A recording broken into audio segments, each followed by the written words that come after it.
first day of the month and no return. You didn't say no return. Slapping a kick for being so quick. Oh, slapping a kick for being a dick. Ooh. I think I won that one. Slap and a... No, right, stop now, because now you look silly. Morning, Ellen. Morning, Karen. Morning, everybody. Morning, Carly, if you've just come over from Instagram and this is your first time here, give us a hand-waving emoji so we can shout out your name and welcome you. And please hit the subscribe button and the notification bell so you don't miss any lives. My stomach rumbled this morning, and just like a yawn is catching, Nadia's stomach rumbled. It's so funny. We went to bed last night and Mark's stomach was rumbling like a nutcase. So then mine started and then I was starving. He literally, starvation is catching. Oh my God, if I was around the water cooler right now, I'd be sharing with you the fact that we finished the first part of the last series of Ozark. Oh, if you haven't seen it, I don't know how you can live your life without it in What's wrong with you? Well, there's the Netflix subscription feed, that's what's wrong. I always say... Yeah, obviously, if you haven't got Netflix, and if you've got Netflix, I always say this though, every time we talk about Ozark, if it wasn't for Mark, I wouldn't have got past the first episode. And what a terrible thing that would, because I didn't like it, was that, I didn't like that the sex violence and the sex and the... But it is so utterly brilliant, and so I would say if you do have Netflix, stick to it, stick with it. Stick to it like horse glue. Because I didn't like the sex in the first episode. I would say it's better than Breaking Bad. Oh my God, it's Breaking Bad is almost Breaking Bad panto. Broke open the genre, and it was a genius series of its time. It totally was. But Ozark overtook it. Yeah. Controversial, but Ozark better than Breaking Bad. That doesn't matter. Okay. That's just us. Erin Bullimore, good morning. Jen Leggs, opening your account on the live this morning. Morning from a Conservative. Well, what a shit show this country is in, eh? At least all this means they've had to revoke sacking care sector staff. All we need now is unvaccinated can travel. Well, that's actually, Jen, it's good that you brought that up, because we were kind of like, are we going to talk about this or are we not? And we've you know, we just believe passionately that it is people's right to choose. Yeah. You cannot have a situation where you're holding people down and sticking needles into them. No. Because then what kind of a country are we? I mean, we've both been vaccinated. We had our real reservations about it, but we never stand in judgment of those that don't. And it's like I said to Mark this morning, what kind of a numpty government, when we know everything that we know about the NHS, puts out a threat that they couldn't possibly have followed through. If you're a parent, you know, if you make a threat, you follow through. And it would collapse if they'd sacked all these people. But is there not another way of seeing that, just playing devil's advocate? They've reevaluated, which we're begging always of the government to do.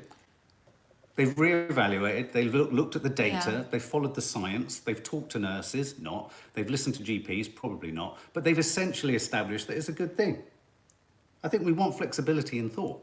That is true. And I think when it does happen, but when it does happen, I think sometimes we have to go, all right, well, they've changed their mind. That was good that they changed their mind. I reckon that's Sajiv. Is it Sajiv? I've got a lot of time for Sajiv. Yeah. I've got my eye on him for when Boris has to go, that he could be my guy. I mean, I'm not a Tory. He was in the leadership race, wasn't he? We're stuck with this Tory government. I've said this before on here. Every single time I've heard him speak in an interview, he's been straight up. Yeah. He has answered the questions. He'll say, I think what you're wanting me to answer here is, and I'm like, oh my God, he's actually, and at the moment, there's very little of that going on. So I like him.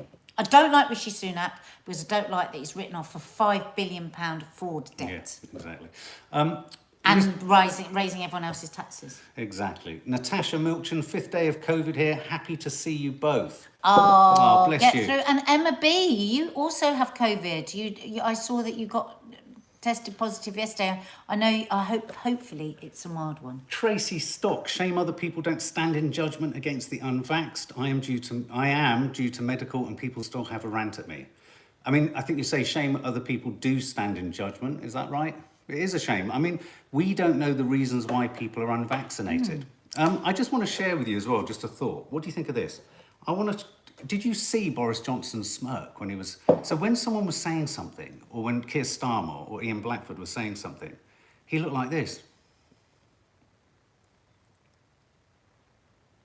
He looked like he was I relishing can't even be his taken comeback. back to his face yesterday. It looked like he was relishing his comeback. He Well, there really were was. so many. I mean, we talked about this yesterday in Coffee Moaning, Hi, Tim. and you know, in detail, the dramas in the House of Commons yesterday, which we were, I have to say, we were both riveted by. Yeah. My superstars of the day were Theresa May. She is basically Beyonce to me now. She was stunning Can I just say I like the way your tone has in got her deeper. performance. And slower. And Ian Blackford, who apparently, I don't know enough about him, a lot of people don't like. I know nothing about him, right? I liked him But yesterday. yesterday, he literally had us standing up and cheering because he was clever in the way that he used the twists of the words, and he said what so Liked him. many of us, I was listening to the radio late last night, and you know, so many people on the radio saying they were in tears yesterday. Grown men were in tears yesterday as they watched the lies right there at the seat of democracy, the blatant lies. And then when Ian Blackford went, no, I can't keep pretending that he hasn't lied. We had one MP after another stand up and go, I asked you the question on the 13th No, of November. he actually made the point. Ian Blackford said if he was to have withdrawn his statement that Boris Johnson had misled Parliament, he would have been misleading Parliament. I thought it was clever. yeah. Double back somersault in on itself and a double bluff. But the most outrageous part of all of it is that this suggestion that because the poor little Tory-Wory Conservative backbenchers and the Tory-Wory little front bench were, had the fire held to their feet and were challenged, and God, the dog has farted terribly. Well, I mean, I think, we were astonished, We were weren't we, with astonished what that the this is- treasurer of the 1922 committee said yesterday. The treasurer? That's who he Oh, was. right. But what just to finish that point before I was sabotaged by the most disgusting Sorry, I thought dog you needed fart. me to take over. No, it's dog fart from hell. Is the fact that somehow corralled all of Boris's support. So someone goes, ooby-dooby-dooby, and they all go, no, he's my friend. So what Mark's talking about is a bit confusing. Yesterday, No, it's not. Straight after the House of Commons, Boris went to the 1922 committee, I've only just found out about these people, who basically the Tories are answerable to, Yeah. right? They're holding They the hold the letters. levers of power. They hold the levers of power. So yesterday on the radio, Tom Swarbrick was interviewing the treasurer of the 1922 committee, and he said, so after the performance of your Prime Minister today in the House of Commons, what is the pulse? What's going on? What are the optics within the Tory party? And he actually said, well, I think Boris is in a much more secure place now. Well, lots of After people are saying the that. other side of the House was so Horrible. nasty and horrible to him. Horrible. He said they were really, really nasty to him. Hang on. Hang on a minute. They're trying to hold him culpable for blatant lies and misleading of the House. Where things got really nasty for me and for a lot of other people was when the Prime Minister invoked the words Jimmy Savile. That was Which- nasty. It wasn't politics, it was just Which nasty. apparently is based on fake news memes anyway. Apparently it's not even true. So we're It's not so even in true. Trumpsville now. So basically, Keir Starmer gave a really good speech. As you know, we're not massive Well, fans and of can I Keir just say, Starmer. Steph for Mind UK says Keir Starmer really got the tone of the nation, vocalised it in It was such a beautiful.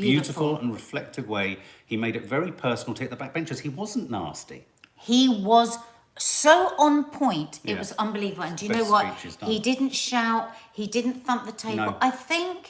Do you know what I think happened to him yesterday? I think he was being himself because he was trying to be another leader. kind of leader. He's always trying to be a and leader. actually, he was just himself. Yeah. And so he sat down, and Boris jumped up and went, well, before he was, and he was just picking on media journalists, and he didn't bring to justice Jimmy Savile. And we Yeah. were all like, So if what? anyone was nasty in the House of Commons, it was Boris. And, the only other person that they could in any way describe as being nasty was an impassioned, strident walkout from Ian Blackford, because he knows, and we all know, and the nation knows, that Boris has misled. Joe McKenna, you repeat a point we said yesterday in our afternoon chat. There is no legal barrier to releasing the full report. It's Every a time he was political asked. decision. He kept being asked by his own Conservative MP backbenchers, will you publish the report in full? And he always dodged the question. And, Well, eventually and he said, I'll have a read muffled of the it and I'll answer. decide. He said, I'll decide. But he could publish it today if he wanted to. There is nothing holding him back from publishing it, except what is in it. Yeah. That's what's holding him back. But apparently, Sue Gray of... Somebody sent me that. 50 Shades of Sue Gray. Sue Gray apparently is not happy about that at all. No. And she wants the full report published. Yeah.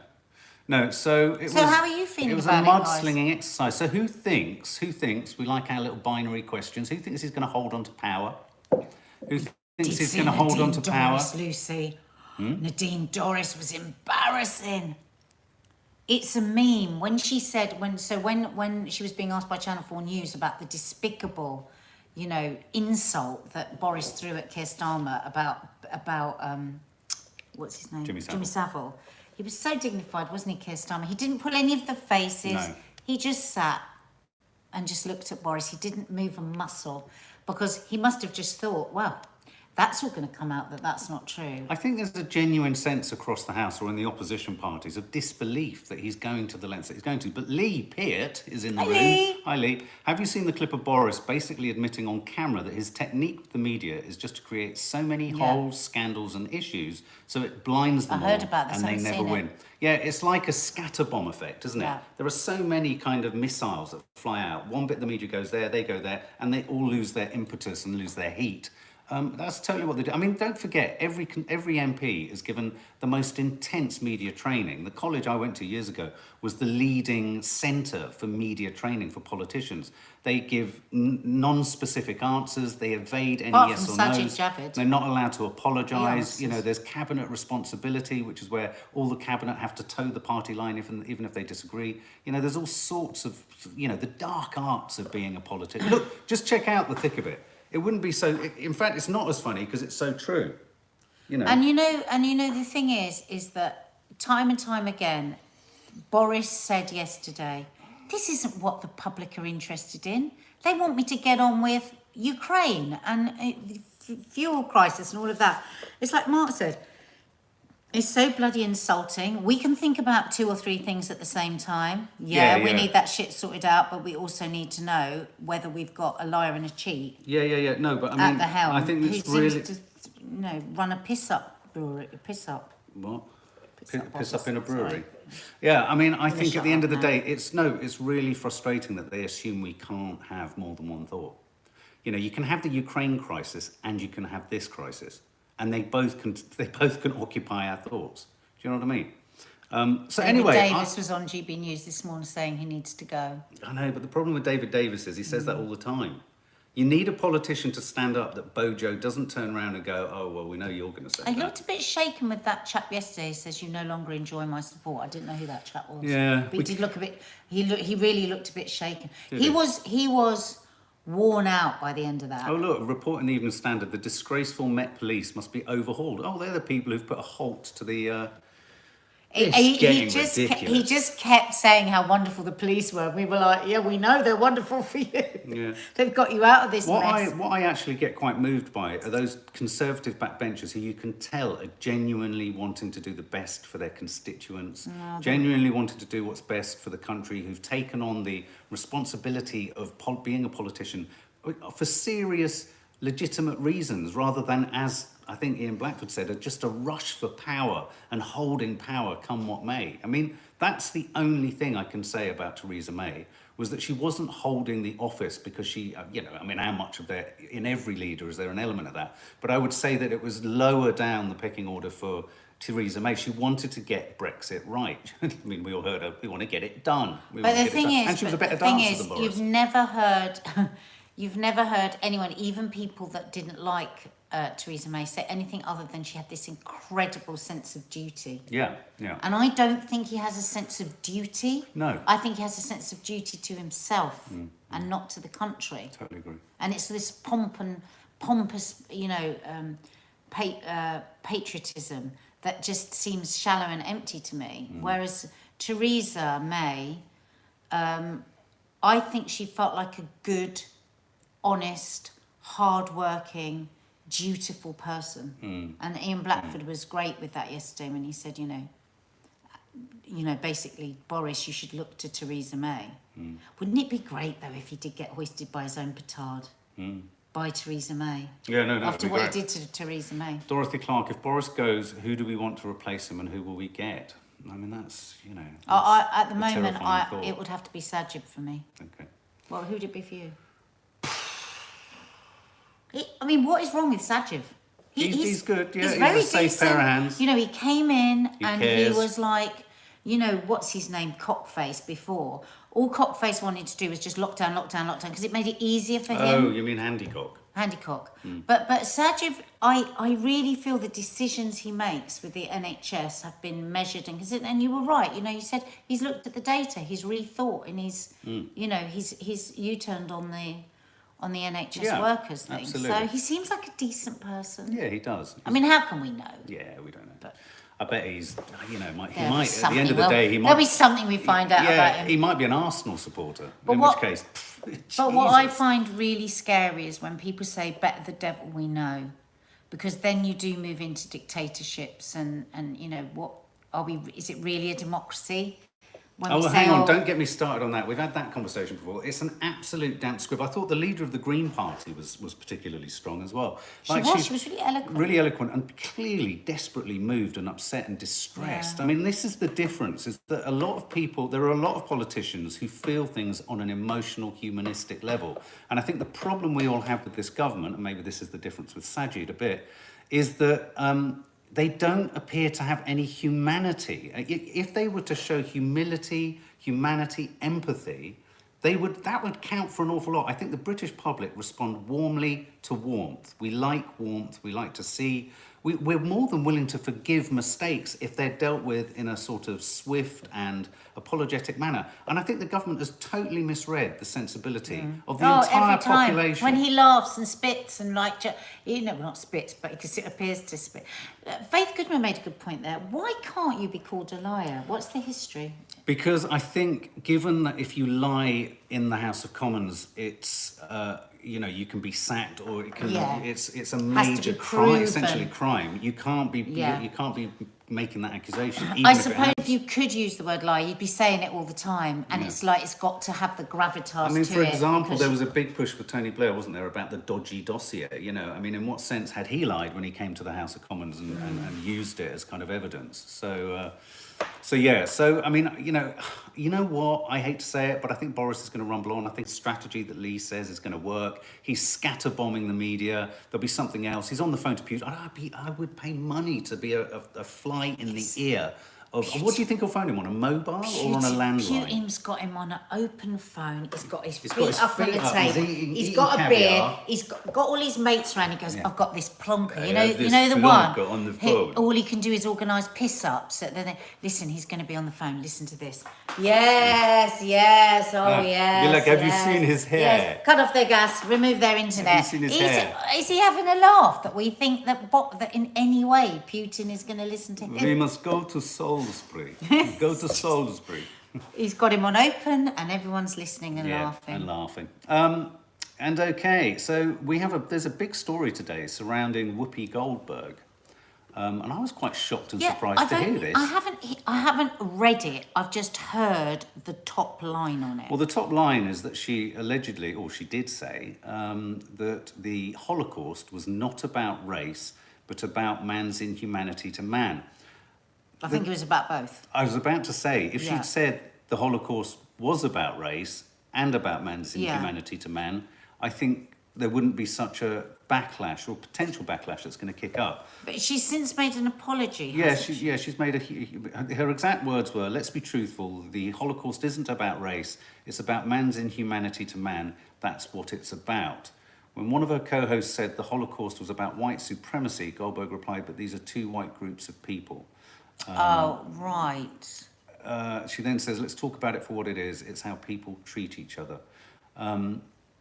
She's, you know, a number of people have been offended. You know, they've seen it as a kind of disrespect. I mean, I think, would you describe someone as an anti-Semite if they've said something like that? Do you? It could be Is it an inadvertently anti-Semitic statement, or is But it? is she drawing the parallel? Is it because she's saying it's not the same as white supremacy against a black person? Is I mean, what is the definition of white supremacy? Is that not just against black people? Is that where she got her knickers in a twist with it? I think it can be, but I don't think it's exclusively so. It's not. I don't know what the Rhys actual... Roberts, here we go. If Whoopi added a just, saying the Holocaust wasn't just about race, has more nuance. It's important to recognise that people with other you for a lot than your race, appearance or religion. I think you're right. I think there was just one connective word that was needed in what she was saying for it to be... Now, what intrigues me, though, is there going to be is she an anti-Semite for saying what she said, or has she, to use the American phrase, misspoken? Well, it sounds like she's misspoken to me, and she's made a full apology, hasn't she? And the thing is, on live television, it's so easy to make a trip up. And what do we know of Whoopi Goldberg? We know of Whoopi Goldberg is a really smart, decent woman who stands up for people and has done over decades in all sorts of situations. I don't believe can we not sometimes look at the whole picture of a person and say nothing would point towards this woman being in any way that would persecute a whole group of people? And I would think, I've met her a number of times, I've interviewed her a number of times, she's only come across, and we meet a lot of famous people, as a decent person, a kind person that talks to everybody and chats to the runners and has a huge hoot in the makeup. She doesn't seem to me like somebody that would be prejudiced or racist or want to intentionally hurt anyone. So this could be a situation of a misspoke. A misspoke. I mean, someone's saying Sharon Osbourne was fired for something less. I think it's going to be hugely damaging for her. Yeah. I fear that she could be cancelled over it. Well, I do think that's going to happen. Melanie Williams, going back to your question, white supremacists don't really consider Jews as white, even though a lot of Jews are technically white. Yeah, you're absolutely right. Right, of course, yes, because in white supremacists hate the Jews, don't they? I mean, sometimes I wonder whether... Yeah, absolutely. I mean, sometimes I wonder whether, what needs to happen just generally is... It's like... If there's confusion or mistakes made in life, and we all make mistakes all the time in every part of our life, if you make a mistake around a subject like this, is there not scope to learn from it? Apologise, understand why it was offensive, and perhaps be informed as to what's been said before cancellation happens. Absolutely. Because sometimes I think there can be a bit of a knee-jerk. But what are we? Yeah. If people can't say...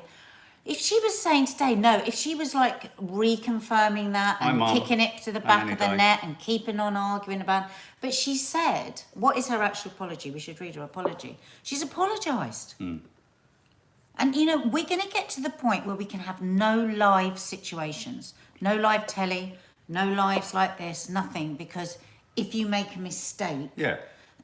Like, for example, I made the mistake of dissing the dolly. Whoopi Goldberg's apology is, on today's show I said the Holocaust is not about race but about man's inhumanity to man. I should have said it is about both. As Jonathan Greenblatt from the Anti-Defamation League shared, the Holocaust was about the Nazis' systematic annihilation of the Jewish people, who they deemed to be an inferior race. I stand corrected. The Jewish people around the world have always had my support, and that will never waver. I'm sorry for the hurt I've caused. Written with my sincerest apologies, Whoopi Goldberg. And I believe that. Do you believe that? Yeah. Who would take that apology? That is a full and detailed and heartfelt apology. And an acknowledgement of where she'd gone wrong. Gap in her learning or understanding of something. Who would take that apology? Jane Legg says no one can have an opinion anymore without offending someone. Cancel culture again. Yes. Yeah, good apology. Yeah. I believe it. Jenny Fay. I mean, Reme W. Yes. To be able to apologise and to be able to accept an apology is what makes us good humans. Exactly. That's it done for me. Yep, that's it done. Now, a story that has caused great upset for a lot of women and men is the story of the woman who was gang raped in Cyprus, who the court claimed she'd fabricated the claim. I mean, I literally can't believe I this. actually shed a few tears yesterday reading this story. So this young girl on holiday in Ayia Napa with her boyfriend, who was a semi-pro footballer, one in Israel, and he was there with a group of 12 of his friends, right? And she has accused them of raping her, all 12 of them, and there was a lot of talk about how it was all filmed and all of this. She was brave enough to go to the police. I mean, can you imagine even being able to function? She was questioned for 6 hours by the police with no lawyer, right? I remember this The happening. men were released. Okay, so I think she was 18, maybe 19 at the time. She was very young. Then after the 6 hours, they got her to do a handwritten statement. Just think about that. Just think about the trauma that that girl will be in. And she's had a 6-hour interview and then she has to write her statement. Now, she then was in, she then went to a court. Now, what was it? So, she then had to go to court. And this judge in the court, because it wasn't, she actually wasn't there at that point for the rape. It was for something else. I think it might be an initial court case. Correct me if I'm wrong. Maybe it's the preliminary case. And every time she tried to talk about what happened, I mean, how fucking brave as well. This judge repeatedly refused to allow her. She stood in the dock to say anything. And he kept saying, this is not a rape trial. I don't want to hear about rape. I remember that. I remember this happening, yeah. She was then charged with, because after she had further questioning, didn't she? And she actually retracted her statement, again without a lawyer. So she went from victim to suspect. Yeah. So she was absolutely worn down. Can you believe this? How traumatic this must have been. And he charged her with an act of public mischief and gave her 5 months in prison. She'd already been 6 months in Cyprus trying to get this done. This was a determined young woman, incredibly brave. Thank God she only was in prison for a month, though. Can you even believe that? Imagine this is your daughter, your sister, your mother. So, Imagine this. So rape, your experience of rape compounded by a state's kind of punishment of you. Right. Meanwhile, the 12 defendants were released and allowed to go back to Israel. Now, it's been, the talk is around from various women's groups that at the time things were very, where was it? Yeah. So they were allowed to immediately return home after this court case. And the talk is that this is totally political. A number of these boys, who, I have to say, have all said that they didn't, have contested the allegations, were sons of very high up officials in Israel. And apparently at that time, there was a lot going on between the Greek Cypriot government and the Israeli government, down to diplomacy at the time, heightened tensions in the Eastern Mediterranean over offshore energy rights. And the Greek Cypriot government had been keen to maintain close ties with Jerusalem. So it was potentially a diplomatic. So the talk judgment. is that this, of course, was about the fucking inherent misogyny anyway, that obviously is a lot worse. Don't let your girls go to Ayia Napa, that's what I would say, because God knows what could happen to them. And so these boys were allowed back. Now, I remember the pictures at the time, the news, with them getting off the plane, whooping, high-fiving. Do you know what's amazing about this girl? She eventually got home. We've never known her name, that's why I'm saying the girl. Her name's never been relieved. And she has persisted. The strength of that. She can't travel. She's too traumatised. She wasn't at the court yesterday. She has lawyers. And they won this case. And this case was so important that this was thrown out and that this judge is held culpable for obvious, what's it called? Miscarriage of justice. But apparently this doesn't necessarily mean there'll be a trial of these men. No, it's astonishing. But apparently, the rumour mill is that it has had some impact on tourism. I mean, I think this kind of story, I think we might have covered this when it very first happened. Because I do seem to remember there was a suggestion from some quarters that there should be some kind of ban or protest on not travelling to Cyprus until this was... Yeah, Until this was, I think we called for that at the time. I think we did. So, yeah. But the boyfriend, Faith just asked what happened with the boyfriend. Well, the accusation from this young woman was that that he had actually filmed the whole thing. Oh, what? The boyfriend? Yeah. Oh, God. Jesus. Oh How my sick. God, I just want to go and just put my arms around that, just for her, not just for what she's been through, but the bravery to persist. You've been thrown in jail, you've been marked a liar, you've been kept away from your home, and then you get home and you go, do you know what? No. No, because it's huge. It will have been hugely upsetting to take them to court, and I'm sure cost them a lot of money and all of that. Greece, Malia and Ayia Napa are revolting holiday destinations for that behaviour. People do the most obscene things there. I filmed in Ayia Napa and it was absolutely hideous.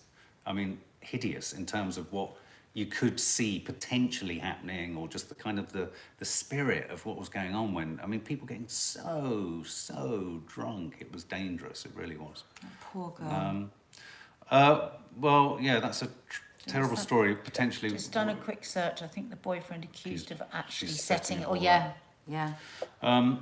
Okay, so hopefully she'll, that's kind of a satisfying or more satisfying, end to that story.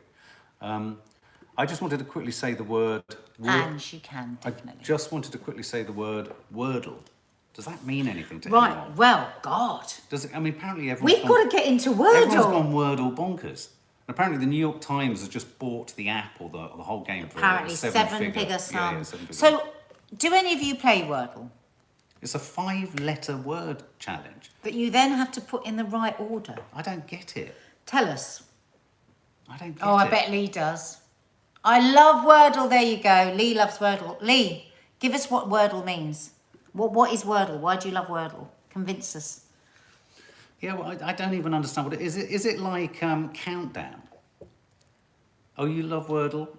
Reese loves Wordle? Never heard of it? No, I haven't heard of it Apparently until... it's Yes, massive. every day, Elizabeth. Mary. Everyone's doing it. Caitlin Rebecca, it's great. Joe McKenna, It's obviously love very Wordle. middle class. Faith, is it? Well, on Why? radio today, she was like, well, I was at a dinner party. It's like lingo. I'm addicted I don't know to... what What's lingo is, though. What is lingo? Is it like the conundrum that you get at the end of Countdown? I think you get 6 letters and you have to put them in the right order. 5 letters. It's definitely 5 letters. Oh, Jay Moore would be good at it. They were I talking have about it on played the... it, right. Oh my God, love Ozark. Oh, that's good. I'm pleased I you love do. it so much. It's like Boogle. What's Boogle? You're all talking rubbish. Oh, is that where it Boggle. randomises 5 letters and you have to make a 5-letter word? That's what I keep saying, and Right, you keep yeah. ignoring me. Boggle, what was it? What was that someone just said? Oh, Lee, here you go. So, you have to guess a 5-letter word in 6 goes, and if the letter of the word comes up green, it means it's in the correct place in the word. If the letter is orange, it means that the letter is in it. Okay. I think I Clear as understand. mud. All right, well, I'm going to have a go at Wordle before we next go live. God, he's going to get... It's like a couple of days ago, I said, right, I'm going to download Duolingo again and I'm going to learn French. And he goes, well, I'm going to learn Spanish. So, you're supposed to do 10 minutes a day. Of course. Well, Kiki went, he's going to be speaking Spanish by the end of the night. No. One lesson after another, one lesson after another. It's so annoying. You'll have broken Wordle, won't you, by the end No of the day? hay está el papel higiénico en la God. habitación onte. So competitive. Guys, we've got a couple of happy birthday For Ange to yesterday, 56. To Ange. Happy birthday to you. Happy birthday to you.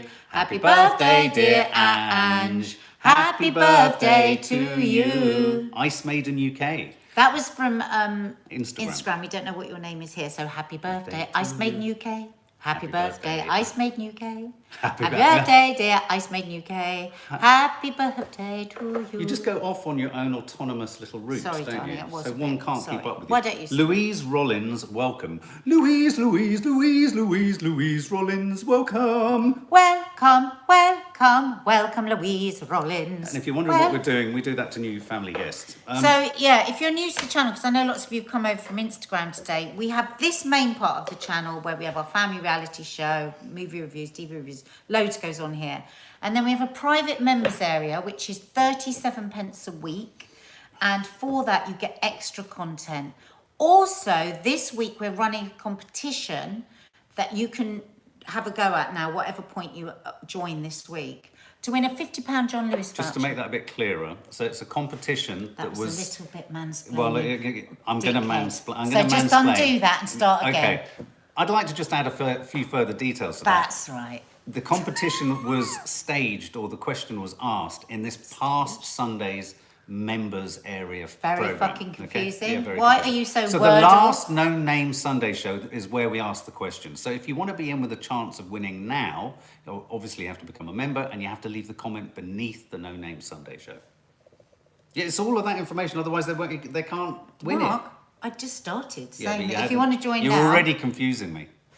I was confused with your first So word. basically, up until Sunday, you've got a chance to win a £50 No, up voucher. until Friday. Up until Friday. Okay. We're announcing it on Sunday. No, we announced I it on said Sunday, that. and Michelle said until Friday it's open. Okay. Until Friday, you've got a chance to win a £50 John Lewis voucher in our members area. If you leave the right answer beneath last Sunday's No Name Sunday show. Okay? You got it? I think we've got it. Clear as shite. Clear as shite.